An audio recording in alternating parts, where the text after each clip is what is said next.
Ok, bonjour docteur. Bonjour. Bon, vous êtes le vice-président du parti Le Transformateur. Bon, en tant que constitutionnaliste, quel bilan pouvez-vous nous dresser de l'an 1 de la transition du Tchad au Tchad? Mais première chose, en tant que constitutionnaliste, c'est que le Tchad, après 62 ou 63 ans, est sans constitution. Là, nous sommes complètement sans constitution. Nous sommes sans aucun texte juridique, même pas de loi. Et donc, nous naviguons à vue. C'est une navigation à vue sur le plan juridique. Puisque quand vous n'avez pas la constitution, ça veut dire que vous n'avez pas un contrat social. Donc là où nous sommes à la merci de Dieu, c'est tout. C'est pour ça que tout ce qui se passe dans le pays, aujourd'hui, se passe à la merci de Dieu. Parce qu'une charte n'est pas une constitution. Et en plus, une charte qui n'est pas consensuelle. Une charte qui n'est pas démocratique. Une charte qui n'est pas légitime. Parce que concocté, fabriqué en une nuit, par qui on ne sait, jusqu'à aujourd'hui, on ne nous a pas dit qui a concocté cette histoire-là. Est-ce que c'est la France? Est-ce que c'est les 15 généraux là? Ou bien est-ce que c'est quelqu'un qui a mis dans l'ordre? On ne sait même pas. Donc vous voyez, pour 1 284 000 km2, avec 17 000 Tchadiens, 17 millions de Tchadiens, on ne sait même pas qui nous a fabriqué un semblant de texte, qui ne nous regarde même pas. Ça ne regarde même pas les 17 millions de Tchadiens. Moi, ça ne me regarde pas. Donc vous voyez, au XXIe siècle, nous sommes encore dans la dictature. Et une charte qui concentre tous les pouvoirs entre les mains d'un individu. Même pas, pas du CMT, même pas de 15, mais un seul individu. C'est lui qui est le président de l'exécutif. Il est le président du judiciaire, il est le président, n'est-ce pas, de législative. Et vous voyez exactement comment il se comporte. C'est la charte qui lui donne tous ces pouvoirs-là. Les pouvoirs que même David n'en a pas eu. Vous avez compris ça? Donc, sur le plan constitutionnel, c'est complètement raté. Là, ça veut dire que nous faisons la honte même, la risée même du monde entier. Parce que tout ça pour ça, il y avait quand même une semblance de constitution avant qu'il n'arrive. Ils ont jeté ça à la poubelle. Donc aujourd'hui, on a tout jeté à la poubelle. Même les institutions que nous avons aujourd'hui sont illégitimes et illégales. Donc ça veut dire sur le plan constitutionnel, ça veut dire que c'est une navigation à vue. D'ailleurs, la preuve, c'est que vous voyez qu'aujourd'hui, ils nomment les gens avec la bouche. Ils nomment les gens par message. Ce qui n'a jamais existé dans une administration. L'administration, elle est écrite. Les paroles s'envolent, les écrits restent. Et l'administration, c'est l'écrit. Or, aujourd'hui, nous sommes dans un pays où, au XXe siècle encore, on nomme les commis de l'État. Il dit bien, un préfet, un sous-préfet, un secrétaire général, c'est pas n'importe qui. C'est des gens qui incarnent l'administration. Et eux-mêmes, le texte qui les nomme n'est pas juridique, n'est pas légal. Donc ils sont illégaux. Et ils viennent arnaquer la population. Et en plus de ça, ils ne sont même pas protégés eux-mêmes juridiquement parlant. Parce que quand il n'y a pas un texte, ils ne sont pas protégés. Là où ils sont, là, la population peut les attaquer. Ils peuvent même tomber, faire accident. Mais rien ne les protège. Et s'ils détournent l'argent ou si alors ils font des arnaques, la justice va les condamner. Et la justice les condamnera lourdement parce qu'il n'y a pas un texte même qui les nomme. Donc vous voyez, tout ça, c'est quand même un peu bizarre, non? Qu'au XXIe siècle, on en soit là. Bon, le CMT nous a dit qu'ils sont venus justement pour nous recréer tout ça. Or, on voit là, 12 mois plus tard, 1 an plus tard, que nous tournons en rond. Donc là aussi, nous ne sommes pas prêts de sortir, n'est-ce pas, de tout ça. Parce qu'au bout de tout ça, il devait y avoir des élections pour que nous puissions remettre l'État sur les rails, que nous puissions remettre le pouvoir aux civils et que nous puissions reconsidérer les choses. Or, aujourd'hui, on tourne en rond. Le dialogue même pétine, etc. Donc, vous voyez qu'en tant que constitutionnaliste, je dois vous dire que j'ai mal au cœur de rester dans un pays qui aujourd'hui fonctionne la tête en bas, sans texte. Monsieur le docteur, cela fait déjà 1 mois qu'il se tient à Doha au Qatar, le pré-dialogue avec les politico-militaires, 1 mois qui n'a pas permis aux deux parties de trouver un compromis. Alors que nous sommes à quelques jours du dialogue prévu le 10 mai prochain. Selon vous, ne va-t-on pas vers un éventuel nouveau report de la date? Bon, ce n'est pas le report qui m'inquiète, c'est l'avenir du Tchad qui m'inquiète. On va où? Là où nous sommes là, on fait quoi? Quel est l'avenir pour toi? Je ne dis pas, tu ne parles même pas des enfants, ni tes petits-enfants, parce que là c'est trop compliqué. Ton avenir à toi c'est quoi? Tu vas où? On se voit, tu pars où? Kakame, est-ce qu'il sait où, est-ce qu'il sait là où il amène le Tchad? Il ne sait pas. Le CMT actuellement, ils ne savent même pas là où ils vont, puisqu'ils n'ont aucune vision, aucune orientation.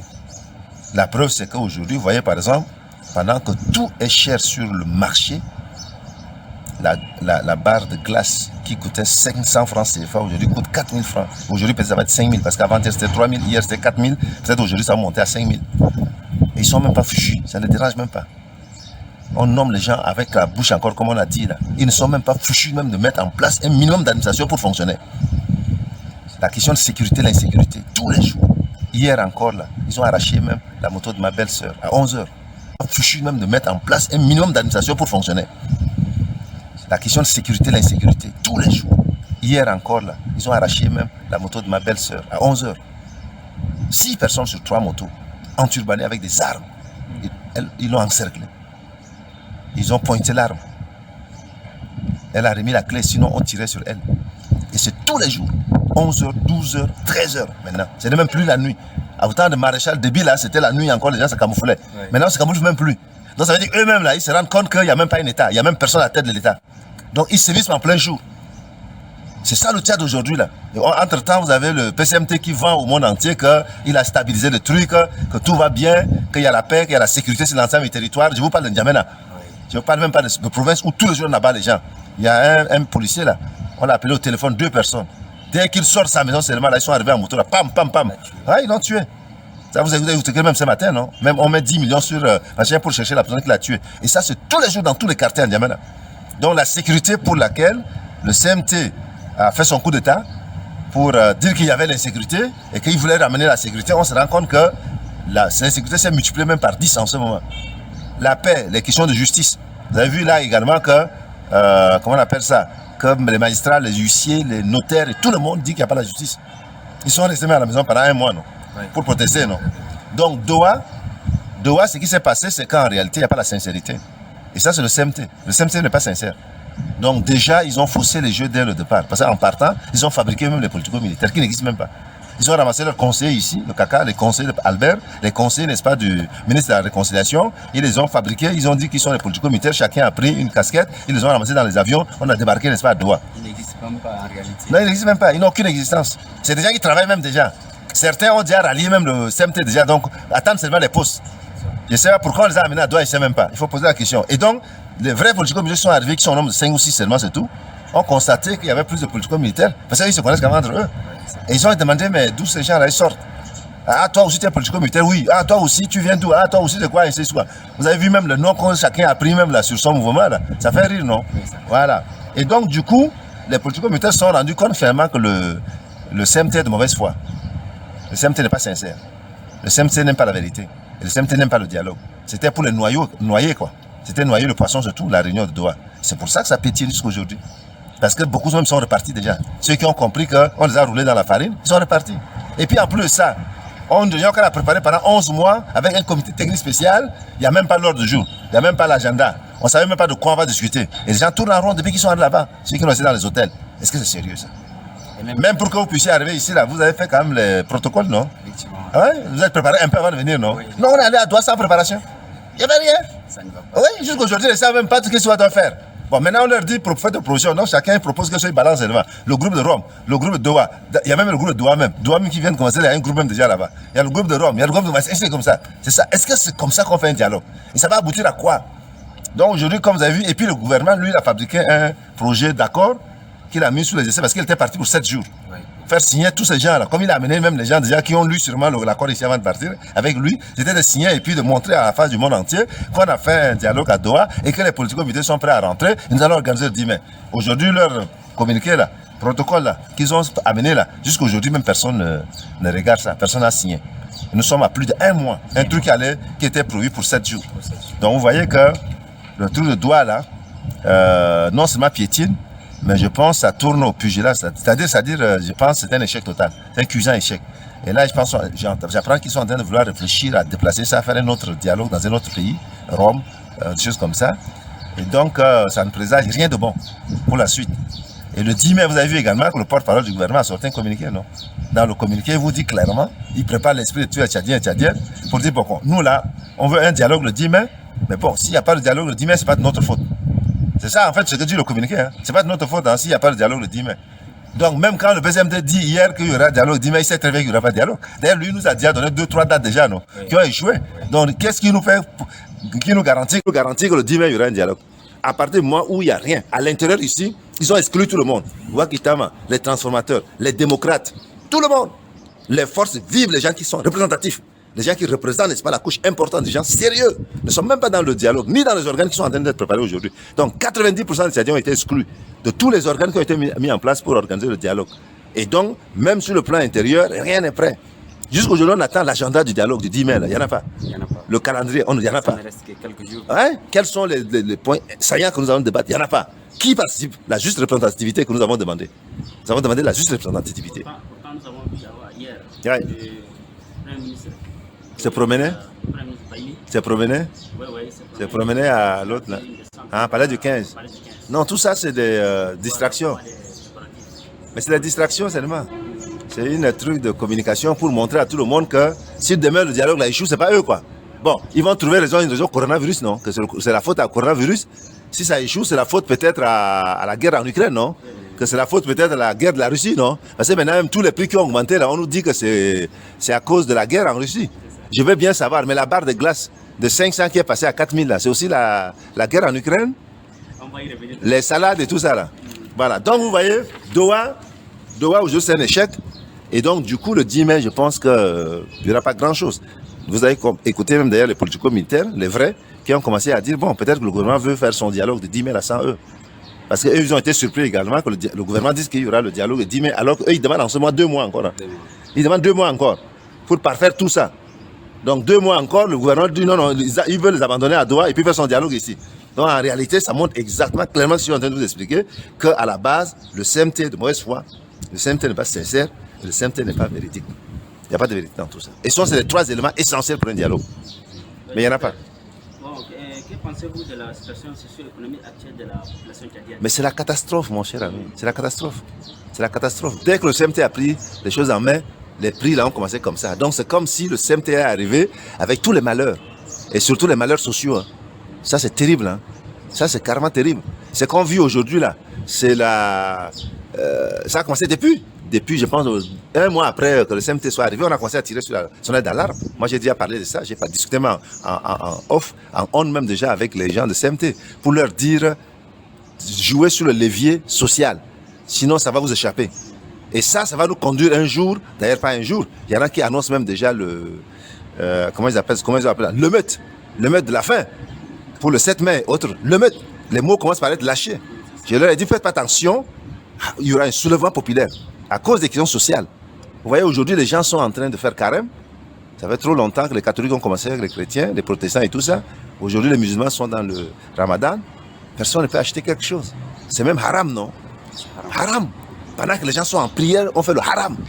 Et le gouvernement est incapable même de taper sur la table. Rien. Vous avez écouté qui? Rien. Aucun gouvernement du gouvernement. Donc, la situation socio-économique aujourd'hui est catastrophique. Ah, économique. Mais vous avez vu les opérateurs économiques, non? Pour la première fois, ils ont marché, non? Hein? Ils ont marché sur le CMT. Eux, ils ne marchaient même pas avant. Ils ont marché sur le CMT. Pourquoi? Ils revendiquent, tenez-vous bien, 480 milliards. 480 milliards de francs CFA. Ce n'est même pas 100. Ils ont repris encore hier avant-hier pour dire que le ministre des Finances était un menteur. Parce que lui, il était en train de le mentir, raconter sa vie. Ils ont dit c'est un menteur. Que ce qu'il annonce là, c'est faux. Eux, ils veulent plus de 480 milliards. Que l'État leur doit. Ça veut dire qu'ils ont livré des véhicules, ils ont livré des espaces de fourniture, ils ont livré tout à l'État. Et l'État ne paye rien. Est-ce que c'est normal? C'est-à-dire que c'est un État délinquant, une administration délinquante, avec des gens délinquants. Parce que les gens qui représentaient l'administration sont des délinquants. Comment tu peux prendre la chose de quelqu'un? C'est haram aussi, non? Oui. Donc un État haram. Nous sommes dans un État haram avec des gens haram. Comment tu prends la chose de quelqu'un, tu ne lui payes pas jusqu'à 490 milliards. Est-ce que c'est normal ça? Entre-temps, la dette extérieure, on ne connaît même pas le montant. La dette extérieure, là, vous, vos enfants, vos petits-enfants ne payeront jamais l'histoire de Glencore. Parce que c'est des milliards et des milliards. Donc, la dette extérieure, c'est des milliards et des milliards. La dette intérieure, c'est des milliards et des milliards. Alors, dites-moi, comment on va sortir la tête de l'eau? Docteur, en tant qu'homme politique, ouais. Quel regard portez-vous sur l'avenir de ce pays? Bon, moi, je suis d'abord un homme religieux. Et par rapport à ça, hier soir, j'ai beaucoup prié le soir pour l'avenir du Tchad. On a réuni beaucoup de pasteurs, on a beaucoup prié. Mais si vous voulez, en tant qu'être humain, je ne vois pas vraiment l'avenir du Tchad parce que tout est sombre. Sur le plan économique, je viens de vous dire que nous sommes endettés jusqu'aux ongles, jusqu'au cou, jusqu'à la moelle épinière. Ça, c'est sur le plan international. Sur le plan interne également, nous devons des milliards. Vous savez que l'économie repose sur les PME et les PMI, les petites et moyennes entreprises et les PMI.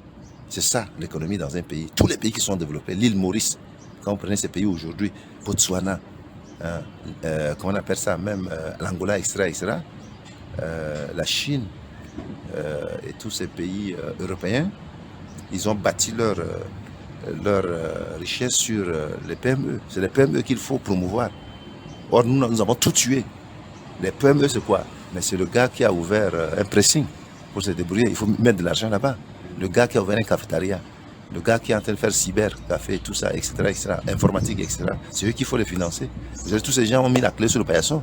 Donc, ils ont tout fermé. Donc, tu n'as pas d'avenir. Même si quelqu'un de l'extérieur veut venir injecter l'argent d'un pays, il s'appuie sur les PME et les PMU. Donc, ça veut dire que le climat doit être dynamique. Or, aujourd'hui, le climat des affaires est morose au Tchad.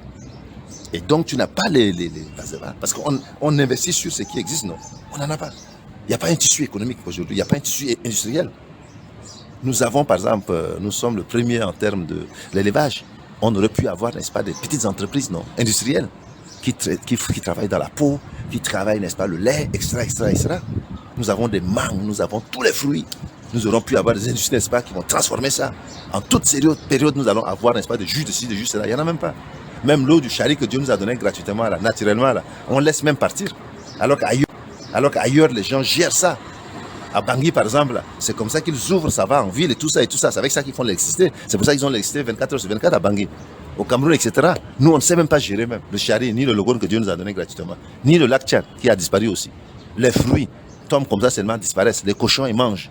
Et c'est fini. 2-3 mois, c'est terminé.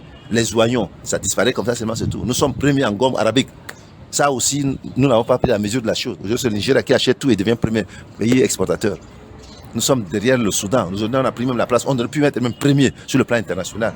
Moi, j'ai fait une thèse sur la gomme arabique au Tchad. Tout ça, j'ai parlé, j'ai fait des solutions, propositions, tout. Rien. Parce que dans ces pays, tu n'as personne. Tout ce qui intéresse les gens, c'est leur intérêt seulement. C'est-à-dire, c'est comment faire pour amasser suffisamment d'argent, c'est tout. C'est tout. Il n'y a pas autre chose. Du sommet jusqu'en bas. Et même en bas, également, les gens sont habitués maintenant. Donc, dès que quelqu'un il sort, il cherche, est-ce qu'il peut trouver son gombo? Est-ce qu'il peut trouver son machin? C'est tout. Le reste, ça n'intéresse pas. Donc, le Tchad n'intéresse personne. Le Tchad n'est pas la priorité de quelqu'un. Le Tchad n'est pas sur la table. Et même le dialogue que nous préparons là, c'est pas le Tchad. Si c'était le Tchad, là, on aurait réussi ce dialogue-là. Mais c'est pas le Tchad. Vous avez écouté Goukouni Wede. Il a dit, si cette fois-ci nous ratons encore, il y aura plus, nous ne pourrons plus recoller le morceau du Tchad. C'est terminé. Ça sera terminé pour le Tchad. Pourquoi? Parce que lui, il a toute l'expérience du Tchad, il comprend. Hein? Nous sommes en train de faire les mêmes choses que nous avons faites depuis trop longtemps. Donc le Tchad n'est pas une priorité de quelqu'un. C'est-à-dire comment piller, sucer le Tchad et tout. Et ça, c'est un problème. Donc, moi, je pense que l'avenir, en tant qu'homme religieux, on peut rester optimiste. Mais en tant qu'être humain, si on veut regarder les indicateurs que je vous ai présentés tout à l'heure, parce que ça, c'est du concret, c'est du factuel. Aujourd'hui, tous les indicateurs sont au rouge. Nous sommes derniers en tout. La Banque mondiale, le FMI, le PNUD, toutes ces grosses institutions-là. Il n'y a pas un domaine où nous on brille dedans. Nous sommes toujours soit l'avant-dernier ou soit le dernier en tout. Indice de développement humain, dernier. Corruption. Hein? Comment on appelle ça? Électricité, 2%. Ou bien 2,5%. Ah, on voit maintenant. Maintenant, mais c'est peut-être 1%. L'eau potable, il n'y en a même pas. Mortalité infantile, le taux le plus élevé de toute l'Afrique, sinon du monde. La ville la plus chère, le Tchad. Hein? Pendant que nous mourons tout ça. Ouais. Bon, nous sommes à 6 mois de la fin de l'élection, Ouais. qui devra aboutir à l'organisation des élections Ouais. et aux passations du pouvoir à un civil. Alors, docteur, croyez-vous vraiment à la réalisation de toutes ces démarches? Bon, on a déjà pris 12 mois. 12 mois de retard.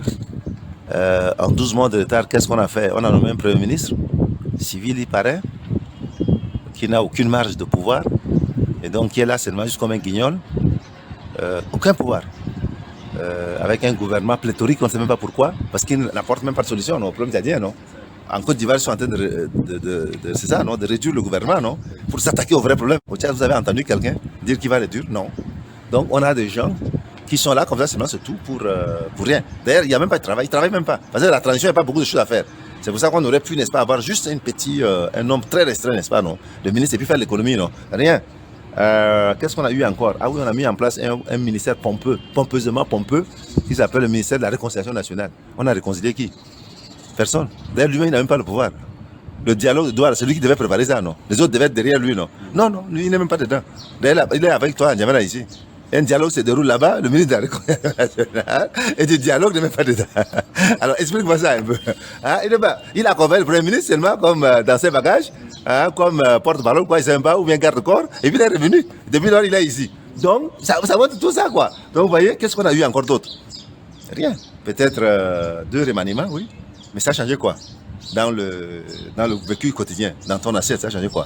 Ensuite, on a eu quoi? On célèbre, n'est-ce pas, on fait l'idolâtrie, n'est-ce pas, avec le corps de David. C'est ça la transition, l'idolâtrie. On va faire un culte à un mort, qu'on a tué même d'ailleurs. Eux-mêmes, ils l'ont tué, ils l'ont accompagné, ils l'ont enterré. Ils crient même matin, midi, soir là-bas. Au lieu de prier pour que Dieu ait pitié de lui, on va faire la divination encore. On appelle ça la divination, la sorcellerie. C'est ce qu'ils sont en train de faire là, l'idolâtrie. Et l'idolâtrie est condamnée par Dieu. Sur le plan spirituel, ça veut dire qu'on ramène le Tchad dans la malédiction. Hein. Comme on l'a fait au forum 2018-2020. C'est la malédiction. Demander aux gens de jurer sur le Coran et la Bible. Déby l'a fait. Hein, Déby a dit après, c'est même pas lui, hein, c'est les gens qui étaient au forum qui ont fait ça. Hein. D'ailleurs, lui n'a jamais juré, aucun de ses enfants n'a juré. C'est les autres qui ont juré. Voilà. Bon, mais il est mort quand même. Sans même jurer. Donc, tous ces gens, c'est ça, les malédictions qui vont être sur leur vie. Donc, vous voyez, qu'est-ce qu'on peut attendre de 6 mois? Je pense qu'on va tout droit, n'est-ce pas? Ils vont nous dire. D'ailleurs, ils commencent à préparer notre esprit, hein, que vraiment ils ont échoué et qu'ils ne tiendront pas comment on appelle ça, les 18 mois et qu'il faut qu'on se prépare à accepter ça, quoi. C'est pour ça que le porte-parole fait des sorties maladroites, comme lui-même d'ailleurs, c'est un homme maladroit. Il est tout sauf un chargé de communication. Donc, il fait des communications maladroites, tout ça, parce que justement, il se rend compte qu'il ne peut plus. Il ne peut plus. Là, actuellement, il sait quoi faire, il tourne en rond. Et puis, en plus de ça, il nous prépare la guerre. C'est là qu'il commande des chars, des machins, tout ça, des armes, hein, qui sont bloqués partout, un peu partout. On fait la tranchée ici. Il paraît qu'ils vont mettre bientôt les barbelés. Vous êtes journaliste, il faut aller fouiller. Bientôt les barbelés autour de N'Djamena. Donc, ça veut dire qu'il prépare la guerre. Et donc, vous ne pouvez pas en même temps dire aux gens, préparer, n'est-ce pas, un dialogue pour le 10 mai, et puis en même temps, n'est-ce pas, acheter des armes, et puis barricader N'Djamena. Ça n'a pas de sens. On demande aux gens de désarmer, le DDR, là, aux politico-militaires. Vous n'allez pas en même temps leur dire ça, et puis ils voient que vous êtes en train d'acheter des armes. Ça veut dire que c'est toujours contradictoire, non? Même eux-mêmes ne peuvent pas venir. Donc, tout ça également inquiète même les politico-militaires. Donc, vous voyez que finalement, il n'y aura pas d'élection. Parce que tout ça, au bout, on devait avoir, comme on l'a dit, les élections libres, transparentes, démocratiques. Pour une fois au Tchad. Parce qu'on n'a eu jamais une élection libre, transparente, démocratique. Avec quelqu'un qui a gagné normalement comme ça, à la loyale. Il n'y en a pas. Déby n'a jamais gagné une élection dans ce pays. Il le sait très bien. Même dans sa tombe, il sait très bien qu'il n'a jamais gagné une élection. Donc, nous, on pensait qu'on allait avoir au moins une élection libre, transparente, démocratique et utile pour les Tchadiens, pour une fois au moins. Mais là aussi, chaque jour que Dieu fait, l'horizon, hein, c'est loin, non? Parce que s'il n'y a pas de dialogue, on fait les élections comment? Il faut complètement reprendre le fichier électoral. Il faut complètement refaire le découpage électoral, qui ont été, n'est-ce pas, des choses, mais farfelues. Il faut complètement refaire une constitution en bonne et due forme. Nous devons aller au référendum et adopter tout ça, tout ça. Ça, c'est les éléments essentiels pour organiser une élection. Il faut que les gens aillent faire la campagne, tout ça. Est-ce qu'on peut faire ça en 6 mois? C'est pas sûr, c'est pas évident. Et puis, il faut pacifier les cœurs. Il faut réconcilier les uns les uns avec les autres avant qu'on ne puisse avoir des élections. C'est tout ce qu'on avait pensé. Et c'était ça, d'ailleurs, le but ultime, n'est-ce pas, du CMT. Or là, ils sont en train d'échouer. Ils ont échoué sur les questions de sécurité pour lesquelles ils sont arrivés. Ils ont échoué sur les questions de paix et de justice. On le voit également qu'il n'y a plus la paix et la justice. Les gens, sont inquiets tous les jours. Même en sortant, on n'est pas sûr qu'on va repartir. Et puis, troisièmement, ils sont en train d'échouer également sur le dialogue. Donc, finalement, ils ne savent pas sur quoi ils vont gagner. Et donc, au bout, on ne risque pas avoir des élections qui sont les résultats attendus, non? Le résultat attendu, c'est les élections libres et transparentes. Est-ce qu'on va les avoir dans 6 mois? Oui, tant ici. Et puis, on verra. Mais moi, en tout cas, du parcours que nous venons de faire et ce qui reste devant, j'ai comme l'impression qu'on est en train de passer à côté, lamentablement, et qu'ils s'apprêtent à nous dire clairement de prendre notre mal en patience, qu'ils sont partis encore. Ils savaient, hein, c'est pour ça qu'ils nous ont mis dans leur charte, là, 16 mois, c'est ça? Oui, c'est combien? 18 mois. 18 mois renouvelables. Donc, ils voulaient faire la même chose. Déby aussi a fait comme ça. Il est resté d'abord 2 trucs, madame, je pense que ce sont 36 ans, 36 mois avant de commencer à organiser le dialogue. Hein. Donc, tel père, tel fils, hein, je pense, ils ont vu la même chose, ils ont fumé le même truc, et donc je pense qu'il est en train de suivre les traces de son père. Maintenant, il appartient au peuple tchadien. Est-ce qu'ils vont encore accepter qu'il fasse 36 mois avant de faire les trucs? Et après la conférence, il a fallu encore faire 2 ans ou 3 ans d'abord avant d'organiser les premières élections. Non, 3 ans, parce qu'on avait terminé en 93, et puis 96 d'abord. Donc, exactement, peut-être c'est le schéma qu'ils sont en train de reproduire. Maintenant, est-ce que le peuple tchadien est préparé, est prêt pour rentrer encore dans ce nouveau schéma? Dieu seul sait. Là, à ce moment-là, je m'arrête là, je suis pas devin. Docteur, on tend déjà vers la fin de notre entretien. Ouais. Je ne sais pas si vous avez un dernier mot à... Non, un dernier mot, c'est que je pense qu'il faut que Kaka se saisisse. On attend un seul mot seulement de sa part. Kaka dit simplement que moi, je ne me représente pas. Comme j'ai dit, là, je suis arrivé là, je voulais seulement faire ça, ça, ça, ça. Et qu'après, je vais regagner les casernes. Nous allons regagner les casernes pour nous occuper spécialement de la sécurité, de l'intégrité. Parce que c'est ça notre forte formation. C'est ce qu'ils savent faire de mieux. On a vu les militaires depuis CSM. depuis la mort de Tomba Albay. Ils ont échoué sur toute la ligne. Parce qu'ils n'ont rien dans la tête, ils n'ont aucune vision, les militaires. Et puis en plus, c'est des analphabètes. Donc ils n'ont aucun projet de société. Donc s'il est sincère, le seul conseil qu'on peut lui donner, c'est ça, quoi. Le jour où il va dire ça, 90% des problèmes sont réglés. 90% des problèmes. Parce que tout s'est cristallisé autour de ça. J'ai eu l'occasion de lui dire en face, pardon, 2 fois, pour lui dire les yeux dans les yeux, tu as dit, il faut respecter. Et tu ne peux pas être juge et parti. Tu ne peux pas avoir le sifflet dans la bouche, tirer les corners de gauche à droite, de droite à gauche, et les pénaltys. C'est pas possible. Et donc, il faut respecter ça. Et puis, vous allez donner votre parole quand vous êtes arrivé. Vous n'êtes pas venu pour vous éterniser au travail, au pouvoir. Vous n'êtes pas venu pour pouvoir le pouvoir. Vous allez remettre le pouvoir au civil. Il faut qu'il reconsidère ça. Il est un officier, c'est ce qu'il dit. Il faut qu'il tienne la parole de l'officier. Et je pense qu'il va apaiser les tensions. Et on va mettre en place un truc, peut-être d'union, machin, des trucs comme ça, rapidement. Ça, c'est les perspectives de demain. Très rapidement, question d'union nationale. Et puis, on va rapidement, n'est-ce pas, réécrire, n'est-ce pas, l'histoire du Tchad. Et je pense que nous allons nous en sortir. Mais s'il s'entête à garder le flou autour de tout ça, s'il continue à faire sa campagne en allant promettre monts et merveilles aux gens, alors que ce n'est pas le lieu. D'ailleurs, le discours d'hier, c'est quoi? C'était plein, n'est-ce pas, de monts et merveilles, des promesses, encore une fois de plus. Alors que ce n'était pas le lieu. Lui, il est là pour l'attention, c'est tout. Il n'a rien à promettre à quelqu'un. C'est pas leur travail, c'est pas le travail du CMT. Le travail du CMT, c'est j'organise un dialogue, je mets les fils et les filles du Tchad autour d'une table, discuter du Tchad, le Tchad reste devant. Autour d'une table, discuter du Tchad, le Tchad reste devant. Pas sur la table et pas sous la table.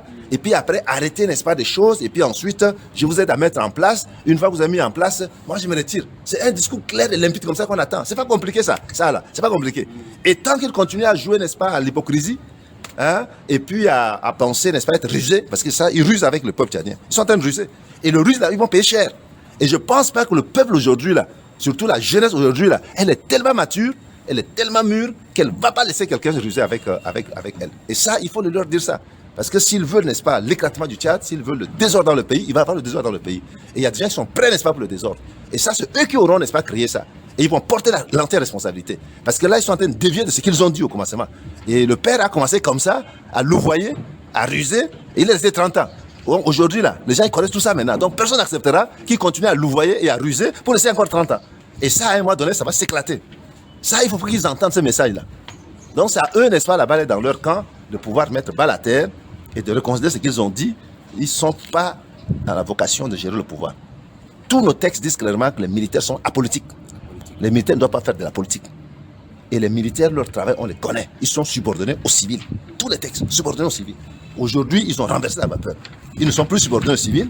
Ils veulent faire la politique, au point où certains même font l'amalgame. Ils sont dans le MPS, ils vont prendre la parole dans le MPS avec la tenue, tout ça. Ça aussi, je leur ai dit d'arrêter avec ça. Le CMT n'est pas un parti politique. Vous avez vu que pour aller à Mdiaras, là, tous là, on les a cités. Gabardi a signé un truc pour appeler leur nom même dedans, y compris le nom de vice-président même du CMT. Ce n'est pas normal. C'est pas normal. C'est l'amalgame. Et un président de parlement, soit-il, ne peut pas faire des choses comme ça. Le CMT n'est pas un parti politique. Même s'ils ont leur carte, ils devaient faire profil bas. C'est ça, non? On ne peut pas leur demander de payer. Vous, le MPS, on sort le liste de tous les ambassadeurs. Et on met devant leur nom, ils sont tous MPS. Donc, tous les ambassadeurs qu'on a, ils sont MPS. Est-ce qu'eux-mêmes, là, est-ce que moralement, là, c'est normal? Psychologiquement, c'est moral. Comment ils peuvent faire ces choses comme ça? Là, tu vois comment ils sont en train de mettre de l'amalgame partout et la pagaille. Donc, c'est-à-dire c'est la même pagaille que Déby a entretenu pendant 30 ans, là, que le CMT et le MPS sont tombés encore dedans. Et ils n'ont pas de recul. Et ils le font de manière pas intelligente. Ils auraient pu être un peu intelligents, non? Même les nominations qu'on voit là, c'est pas intelligent. Hein? Aujourd'hui, la présidence, c'est que la famille. Kaka, son directeur cabinet, c'est son frère. L'autre, c'est son neveu. L'autre, c'est son cousin. L'autre, c'est sa tantine. L'autre, c'est sa copine. Et c'est comme ça. Mais on ne peut pas prendre un pays comme ça. Ça ne fonctionne pas. C'est pour ça qu'il m'a arrêté carrément d'aller discuter avec qui que ce soit. Parce que nous, on ne discute pas avec la famille. C'est devenu la famille. Et ça aussi, il faut être intelligent. Et donc, l'armée, c'est la même chose. La police, c'est la même chose. La gendarmerie, c'est la même chose. Et donc, tout ça, aujourd'hui, je pense qu'ils pensent qu'ils sont plus rusés. Ils sont plus malins. Mais je pense à malin et demi. Donc, il faut faire très, très attention. Merci. Merci beaucoup, docteur. Nous arrivons à la